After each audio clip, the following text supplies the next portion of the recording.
Okay, so the previous tutorial showed you how to play around with text. This tutorial is going to show you how to use pictures in your presentations. You can get to it from two ways. There's this little icon here for image, or you can go to insert image. Both will do the same exact thing. So I'm going to click this image button right here, and it's going to bring up this prompt for me to load images into my presentation. Now, in Microsoft PowerPoint, you have the option for using clip art. There's no clip art in Google Slides. Now, that's kind of good because clip art's overused and a lot of the pictures are, really kind of cheesy looking. There is some decent stuff in clip art. There's some stock photos that you can use, and there are some images that are worthwhile to use. But for the most part, clip art's it's kind of boring. It's a little childish.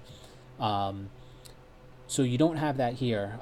What you have to do is you can upload images from your computer.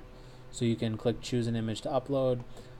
You can find the picture that you want to upload and load it into your presentation. You can load a picture by URL. So if you have an image URL, you can just copy from up here and paste it and load that into the presentation. So you can do it that way.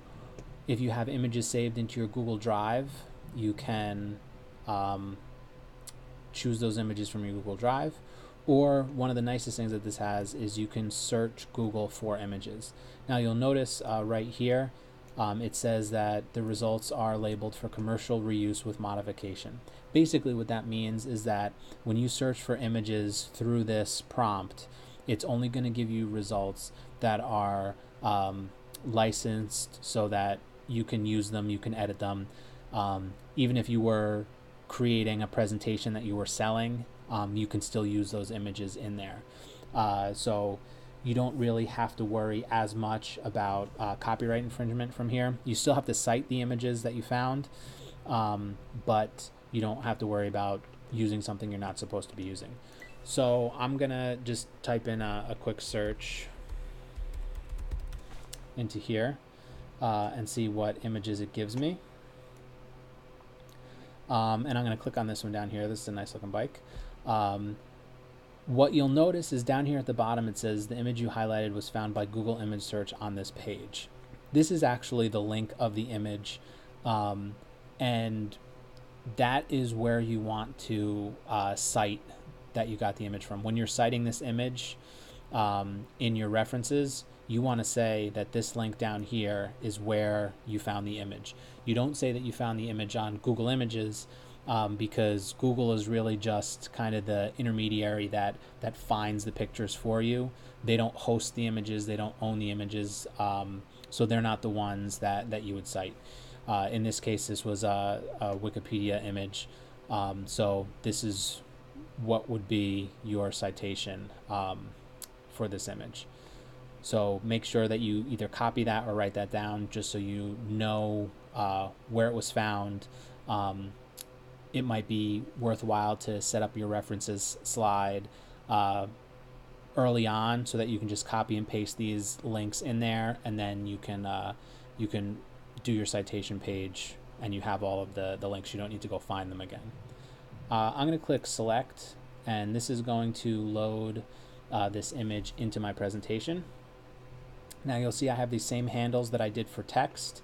What I can do is I can click on them, and that's actually going to resize the image for me. I can resize it.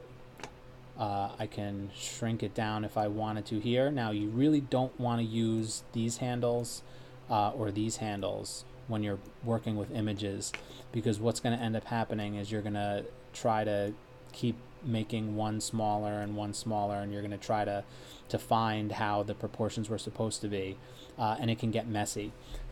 The easiest thing to do is just stick with these corner handles and shrink it down or enlarge it from there. That will keep the proportions the way that they're supposed to be.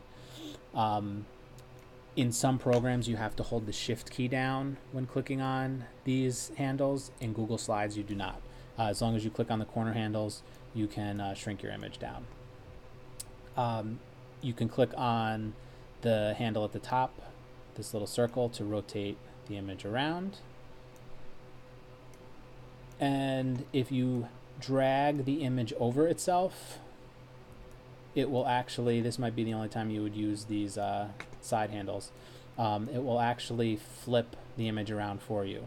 So let's say you really liked this image, but you wanted it to go on in this corner, and you didn't think it looked nice facing this way because it's leading the viewer's eye off the page. You want it to be facing inward, so you can actually just flip that around, and you can now stick it in the corner, and now it keeps the viewer's eye from kind of wandering the outside of your presentation, which is nice. Now you'll notice as I'm playing with this image, what's happening is this went on top of my text. When you put a picture down into a presentation, basically any object that goes in the presentation shows up on top of whatever existed that's already there. So I put in this text first, so that was down first, this text in was second, that would be on top. Then as I added in the picture, this is now on top of both of those. You don't always want that to be the case. Sometimes you want the pictures to be in a certain order. You want something to be underneath something else.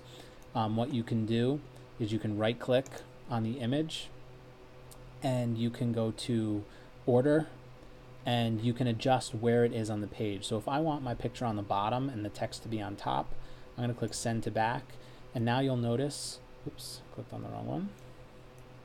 Now you'll notice that the text actually shows up over the picture. It's a little hard to read. In the next tutorial, I'm going to show you how you can remedy that, but that is how you can change the order of where things are located on the page. Other than that, you can't really do a whole lot else with pictures. Just know you click on the image button, you find the picture that you want in search, or you upload your own picture, and then once it's on your page, you can move it around, you can resize it, you can rotate it, and you can flip it. Oops. And that's it.